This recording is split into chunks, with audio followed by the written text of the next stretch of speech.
Mi nombre es Máximo Bernabeu, trabajo en el Hospital Universitario Virgen del Rocío de Sevilla y en esta charla les voy a transmitir algunas claves sobre la multimorbilidad y su componente de desafío para la medicina del siglo XXI. Este es el esquema que vamos a seguir.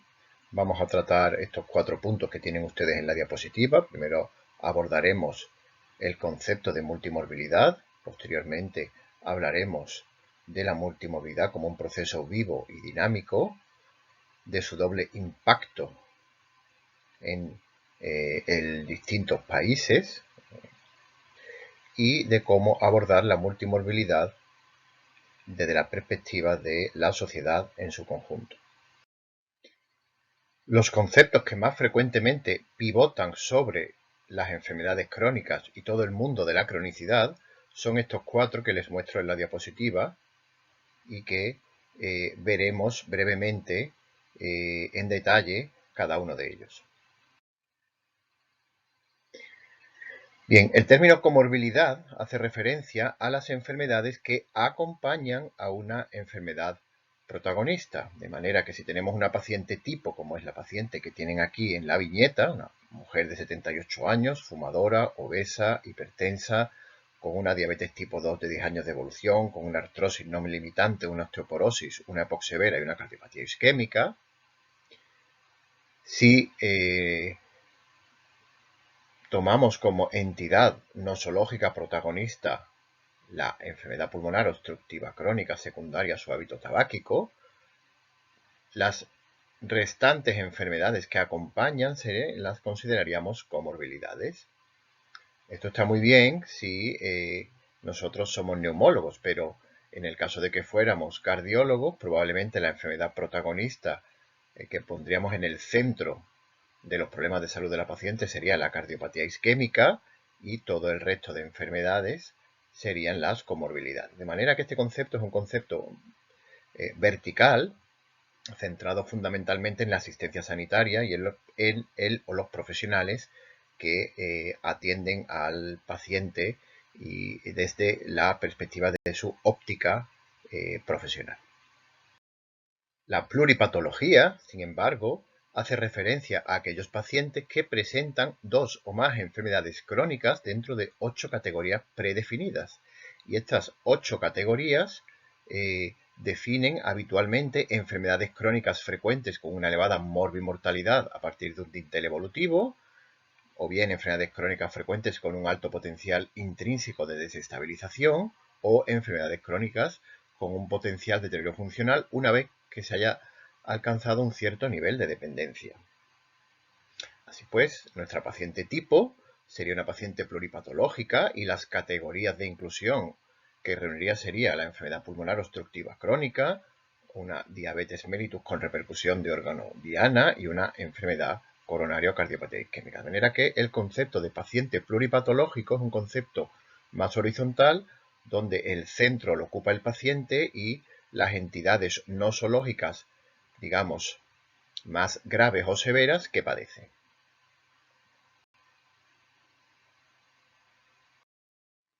La multimorbilidad es un concepto simplemente sumativo o sumatorio. Se define como la concurrencia en un mismo paciente de 2 o más condiciones crónicas de salud. Fíjense lo amplio que es este término. Un paciente con multimorbilidad puede ser el primero que tienen ustedes en la viñeta, un varón de 53 años con obesidad, hipertensión, diabetes tipo 2 y enfermedad por reflujo gastroesofágico, o la segunda que tienen en la viñeta, una paciente de 74 años con un hipotiroidismo, una poliartrosis y un síndrome ansioso depresivo, o este último paciente de 68 años, fumador, con una hipertensión, una EPOC grave, una miocardiopatía isquémica en fase dilatada y una enfermedad renal crónica evolucionada. De manera que la multimorbilidad como concepto es bastante amplia, genérico y es una visión más desde la epidemiología.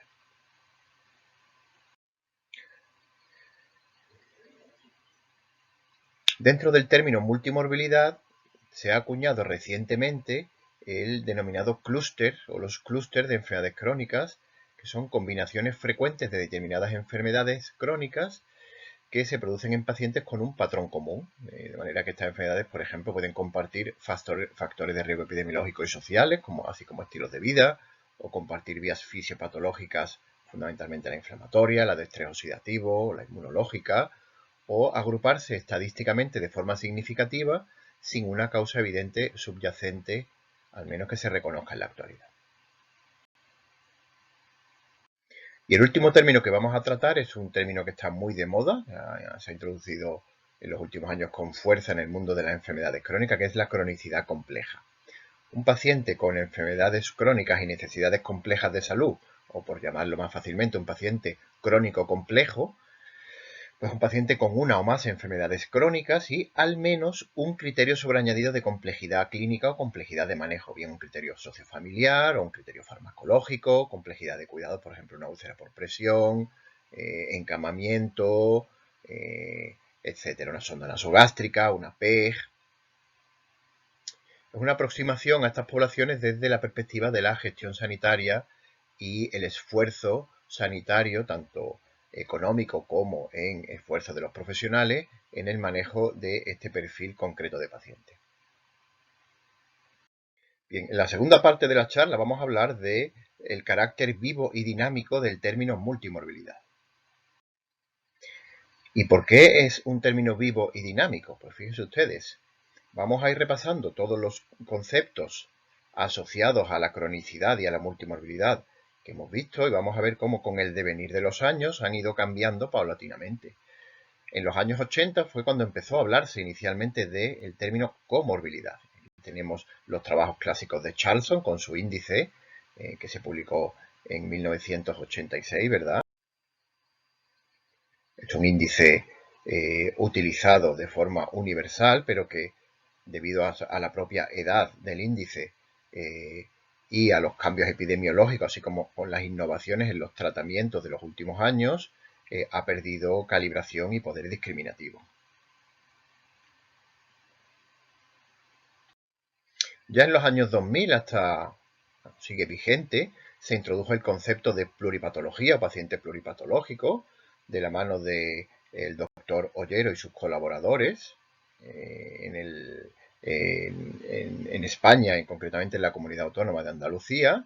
Este proceso de atención a pacientes pluripatológicos lleva ya 3 ediciones. La primera edición donde se acuñó el término y se caracterizó la población y su impacto sociosanitario fue en 2002. En 2007 se hizo una actualización de los criterios, atendiendo a cambios sanitarios y poblacionales. Y en 2008 se hizo una redefinición incorporando ya a los pacientes crónicos complejos dentro del término paciente pluripatológico y incorporándolo, por tanto, a su dinámica de atención sanitaria y social. En el campo de la pluripatología se ha avanzado mucho en el conocimiento y caracterización y perfilación de esta población. Incluso hemos desarrollado un índice pronóstico específico con una elevada calibración y poder discriminativo para esta población de pacientes, que es el índice PROFUM, utilizado con frecuencia en numerosos ámbitos sanitarios.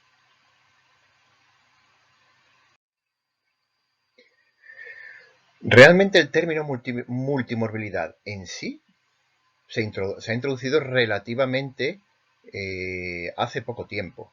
Yo diría en los años entre 2010 y 2015. Fíjense ustedes cómo cuando uno mete en el término en PubMed multimorbidity, prácticamente no aparece citados artículos con este término hasta pasado 2005. En 2008 se publicaron 59 artículos y fíjense cómo ya en 2015 se multiplicó por 10 los artículos que hacían referencia al término multimorbilidad y de ahí la curva ha ido en ascenso prácticamente logarítmico. Por último, la cronicidad compleja o el paciente crónico complejo es lo que actualmente digamos que es más trendy, ¿no? Lo que se ha puesto de moda, ¿no? Diríamos que el paciente crónico complejo se situaría, con la cronicidad compleja, aquí arriba en la cúspide de la pirámide de complejidad del Kaiser permanente, ¿verdad?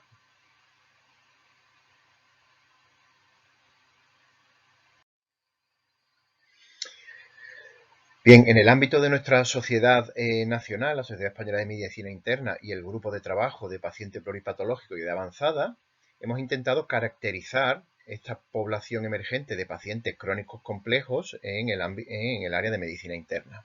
Para ello hicimos un proyecto que hemos terminado recientemente, que es el proyecto Chronicom, en el cual incluimos 1.171 pacientes crónicos complejos durante 2019.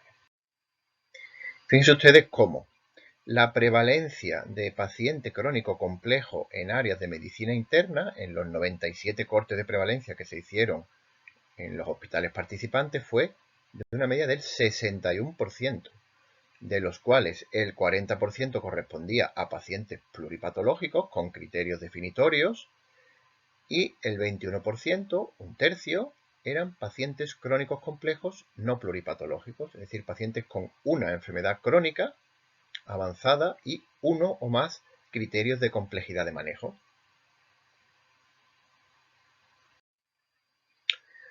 De manera que la multimorbilidad con el tiempo, a lo largo de los años, va cambiando de perfil. En los últimos años hemos asistido a un aumento de la longevidad, que ha venido jalonada con procesos de envejecimiento, así como intervenciones sofisticadas y procedimientos que se han aplicado a las poblaciones más vulnerables, de manera que todo esto, el aumento de la supervivencia, nos provoca aumento de exposición del tiempo a noxas y a estilos de vida, provocando enfermedades crónicas que se jalonan con los procesos de envejecimiento, produciendo fenotipos mixtos de cronicidad y envejecimiento, fragilidad, sarcopenia, síndromes geriátricos, y a esto se suma la complejidad que se produce con nuestra atención sanitaria actualmente tan tecnificada y sofisticada como diferentes dispositivos, hemodiálisis, polifarmacia, trasplantes, PEG, sondas nasogástricas, etc. De manera que estas poblaciones que previamente teníamos caracterizadas en los años 80, hoy en día son completamente diferentes. Las poblaciones de enfermedades crónicas y pacientes con multimorbilidad no tienen nada que ver hoy en día con las que veíamos hace 20 o 30 años, ¿verdad? Bien, en la tercera parte de mi exposición vamos a hablar del doble impacto de la multimorbilidad, que se lo resumo en esta diapositiva. Por un lado, la multimorbilidad afecta fundamentalmente en países de ingresos bajos, no me gusta a mí decir países pobres, países de ingresos bajos, en un envejecimiento acelerado y una aparición de la enfermedad crónica y de la multimorbilidad en edades relativamente jóvenes. Incluso en algunos países con una media de 50-60 años comienza la multimorbilidad. Impacta claramente en los sectores más desfavorecidos, esto también ocurre en los países de altos ingresos, provoca gasto catastrófico en salud, que es un término de la OMS que hace referencia cuando una familia cae en la escalada de la pobreza por tener un miembro con una enfermedad catastrófica o una enfermedad crónica, por ejemplo, llevando a un empobrecimiento del entorno familiar y a una morbimortalidad precoz. En los países de altos ingresos, no me gusta llamarlo desarrollados, sino de altos ingresos, lo que nos provoca fundamentalmente la multimorbilidad, que suele aparecer más tardíamente, hacia los 80 años, es una interacción con todos los fenómenos de envejecimiento, impactando en la fragilidad y en la independencia e interfiriendo claramente en la longevidad. Fíjense qué curioso esta diapositiva, un estudio que hicieron autores ingleses, como desde el centro de Londres hacia el East End, hacia la zona este, por cada parada de metro que se recorría hacia el este, bajaba en un año la expectativa, la esperanza de vida de la población. Fíjense, por ejemplo, los varones bajaba de casi 80, casi 78 años a 71 años y medio, simplemente desde el centro a la zona más este en Londres. Y con las mujeres ocurría igual. De manera que, como ponemos aquí, es más importante el código postal que el código genético en el desarrollo de las enfermedades crónicas. Esta imagen es una foto a nivel mundial, a nivel global, de la carga de enfermedad por años de vida perdidos ajustados a discapacidad. En azul tenemos las enfermedades no comunicables, en rojo las comunicables y en verde los traumatismos y enfermedades traumáticas y violencia. Fíjense cómo prácticamente el 70-75% de la carga global de enfermedad en años de vida, en pérdida de años de vida ajustados a calidad de vida, la producen en el mundo las enfermedades no comunicables, enfermedades crónicas. Bien, y vamos a tratar ya el último punto de esta presentación, en el cual veremos el abordaje de la multimorbilidad y cómo es una tarea colectiva que compete a toda la sociedad en su conjunto. En esta viñeta les muestro la historia natural de la multimorbilidad, que no difiere de la historia natural de otras enfermedades crónicas. Como ven, sobre una serie de factores genéticos se van aposicionando a modo de factores estocásticos relacionados con el entorno, pues distintas conductas, hábitos más o menos tóxicos, ejercicio, el clima, el nivel socioeconómico, la vivienda, etcétera, dando lugar a lo largo de la vida a la aparición de distintas enfermedades que se convierten en enfermedades crónicas y que cuando se producen dos o más dan lugar a la morbimortalidad inicial, enfermedades cardiovasculares, gastrointestinales, osteoarticulares, etcétera. Esta multimorbilidad progresa y evoluciona a una multimorbilidad más evolucionada y pluripatología, produciéndose el fallo paulatino de órganos, las distintas descompensaciones, ingresos cada vez más frecuentes, deterioro funcional y fragilidad, y finalmente el paciente termina con una dependencia severa y con síntomas refractarios, en lo que denominamos ya la multimorbilidad terminal.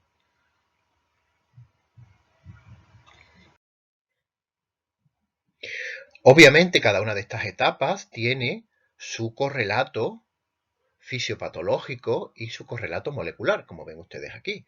De manera que dentro de los factores genéticos tenemos el HLA, los gerontogenes, la longitud telomérica con la que todos nacemos, algunos con longitud telomérica mayor y otros con longitud telomérica menor.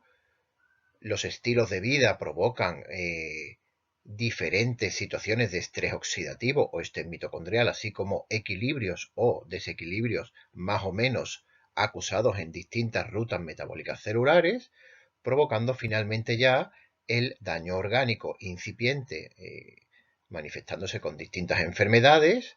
Estas enfermedades tienen su correlato fisiopatológico y molecular en el inflamosoma, en la necrosis, en la apoptosis, en el acortamiento progresivo telomérico, produciendo una disfunción paulatina celular y finalmente orgánica y sistémica. Finalmente, esta disfunción celular orgánica va progresando a nivel multisistémico, provocándose ya el deterioro global de la funcionalidad de nuestro sistema celular orgánico y por tanto sistémico.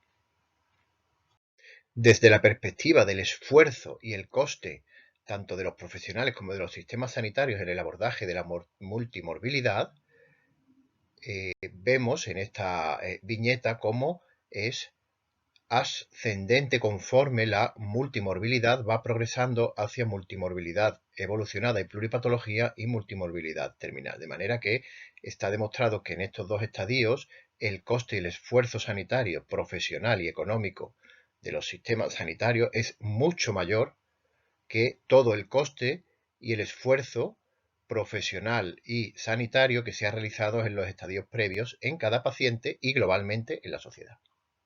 En la fase de la multimorbilidad terminal es clave la continuidad asistencial.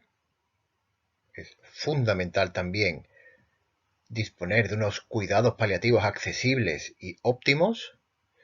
Las competencias profesionales de todas las especialidades en el manejo clínico en esta fase de la enfermedad, de la multimorbilidad, tienen que ser elevadas. Y no debemos olvidar que no solo tenemos que tener competencias en cuidados paliativos oncológicos, sino en una población cada vez más emergente que son los cuidados paliativos no oncológicos. De hecho, hoy en día, en la mayoría de los países, más de la mitad de las muertes por enfermedades crónicas se producen en pacientes con enfermedades no oncológicas que han superado ya a las muertes de pacientes con cáncer. Es clave fijarnos como objetivos evitar la iatrogenia y la futilidad, planificar anticipadamente las decisiones junto con el paciente y familiares, velar por sus valores y preferencias y no olvidar nunca la espiritualidad. Y es fundamental que en esta tarea nos impliquemos todas las especialidades. Los cuidados paliativos no son de los paliativistas, no son de los internistas, no son de los médicos de familia, no son de los geriatras. Los cuidados paliativos son de todos y en tanto en cuanto todos aumentemos nuestra vocación y nuestras competencias profesionales en el manejo clínico de estas fases de las distintas enfermedades, mejor calidad y mejor servicio prestaremos a nuestros pacientes en esta fase de la enfermedad. En una fase ya menos evolucionada, cuando hablamos de pluripatología y multimorbilidad evolucionada, cuando ya hay fallo orgánico, múltiples agudizaciones, reingresos frecuentes, resulta clave la estratificación pronóstica y funcional de cara a fijar los objetivos terapéuticos y de intervenciones. Aquí cobra una importancia fundamental la coordinación entre atención primaria y el hospital y realizar un verdadero comanejo clínico de estos pacientes. Cada vez están más de moda y son más útiles, ya está demostrado en distintas instancias, los planes de acción personalizados, la toma de decisiones compartidas con el paciente y los familiares y la implicación fundamental en esta fase de la multimorbilidad debe ser de la medicina interna y de la medicina familiar y comunitaria, por supuesto, con el apoyo y asesoría de otras especialidades y profesionales. Cuando aplicamos la estratificación pronóstica, según el perfil de riesgo del paciente, probablemente nos situemos en este ámbito, en la pluripatología, en pacientes con un riesgo de fallecer bajo o bajo intermedio, los objetivos que nos tenemos que plantear básicamente son la supervivencia y la funcionalidad y por tanto el abordaje lo tenemos que hacer esencialmente etiopatogénico, intensificando los objetivos al medio y largo plazo y evitando situaciones de nihilismo, de negación de oportunidades a pacientes con buen pronóstico, simplemente por el hecho de ser multimórbidos.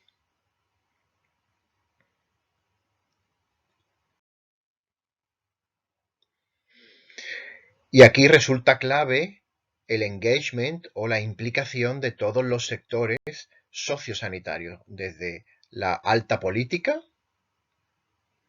la comunidad, incluyendo los pacientes y sus familiares, y las organizaciones de salud. De manera que todo esto resulte en una simbiosis que favorezca los mejores resultados en salud en pacientes con enfermedades crónicas. En las dos fases previas, estas fases asintomáticas y en la multimorbilidad incipiente, cuando empiezan a producirse las distintas enfermedades crónicas, es clave alinear los objetivos nuestros con los del paciente. Es fundamental empoderar a los pacientes y a los familiares, de manera que un paciente empoderado y activado acabe siendo un paciente experto que maneje su propia enfermedad y evite conscientemente la progresión de todo el daño orgánico que pueden ir produciéndole sus padecimientos crónicos. En estas fases, la intensificación terapéutica es esencial y en muchos casos incluso, esto no es ciencia ficción, podemos plantear la reversión de la multimorbilidad, ¿de acuerdo? Y aquí es esencial la implicación de la medicina familiar y comunitaria, de la atención primaria. Las intervenciones son las estándar que todos conocemos, ¿verdad? Los fármacos al uso, la dieta, el ejercicio, un estilo de vida saludable. Y no desdeñemos en un futuro o presente cercano las nuevas dianas de intervención que podamos obtener. La nutracéutica, ¿de acuerdo? Aunque está muy denostada por los compañeros que se dedican a la medicina basada en la evidencia, cada vez hay más evidencia de que algunos alimentos con potencial nutracéutico pueden prevenir la cascada del envejecimiento prematuro, genoprotectores, antioxidantes y, bueno, ya un poco en el ámbito del futuro, pues órganos artificiales, dispositivos electrónicos que nos ayuden a revertir esta situación de multimorbilidad incipiente.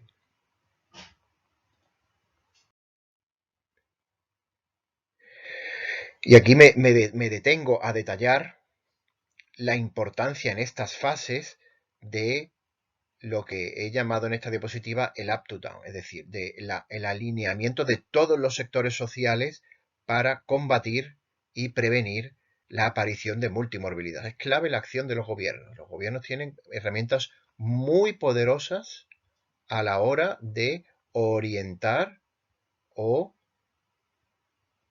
facilitar los estilos de vida saludables, grabando con impuestos, por ejemplo, actividades o alimentos o bebidas no saludables y, por supuesto, bajando los impuestos de alimentos, bebidas y actividades saludables, incluso fomentándolas con deducciones fiscales. Esto parece una tontería, pero tiene mucho sentido. Lo que no tiene sentido es que el carro de la compra de una dieta sana, por ejemplo, una dieta mediterránea, valga prácticamente el doble que el carro de la compra de una dieta poco saludable, ¿verdad? Nuestro modelo productivo es clave también a la hora de la ecología y del cuidado del entorno y el medio ambiente, así como los sistemas de producción de energía, el entorno y el medio ambiente que nos rodea, el aire que respiramos, el agua que bebemos, los plásticos que dejaremos de comer, etcétera, etcétera. El modelo de consumo y la educación social hacia modelos de consumo sostenible y sanos también son fundamentales. Nuestro modelo de ocio es clave. No tiene nada que ver un modelo de ocio que fomente el sedentarismo con un modelo social de ocio que fomente todo lo contrario, una vida activa y la actividad física, por ejemplo, ¿no? Bueno, ¿qué decir de la industria agroalimentaria? Hay tanto que hablar que voy a callarme. Y los propios valores sociales, así como los valores económicos. De manera que la economía probablemente, esto parece una perogrullada, pero no es así, la economía deba estar un poco al servicio de la salud y no viceversa, y no la salud al servicio de la economía. Bien, y por último, no podemos olvidar que en un futuro yo no diría que muy lejano, probablemente podamos abordar nuestro barro primigenio. Es decir, cada vez están detectando más gerontogenes y oncogenes sobre los cuales probablemente podamos actuar en un futuro, así como las mutaciones oncogénicas. Probablemente se pueda intervenir sobre la dotación telomérica de nuestro genoma. Ya se están tratando genéticamente muchas enfermedades crónicas monogénicas, como algunas neurodegenerativas. En un futuro no muy lejano podremos abordar desde el punto de vista de terapéutica genética personalizada algunas enfermedades crónicas poligénicas y bueno, no hablemos ya de la terapia con células madre, de cordón umbilical, etcétera, etcétera, etcétera. Bien, y a modo de resumen, los retos que nos plantea la multimorbilidad en el siglo XXI los he detallado en estos 4 puntos, atendiendo los 4 partes de la presentación que les he comentado. En primer lugar, la multimorbilidad comprende varios conceptos relacionados, ya hemos hablado de cada uno de ellos, la comorbilidad, la pluripatología, el paciente crónico complejo y la multimorbilidad en sí. Es un proceso vivo y dinámico y los perfiles de multimorbilidad cambian y los patrones cambian con los cambios sociales, que lo hemos visto ya en los últimos años.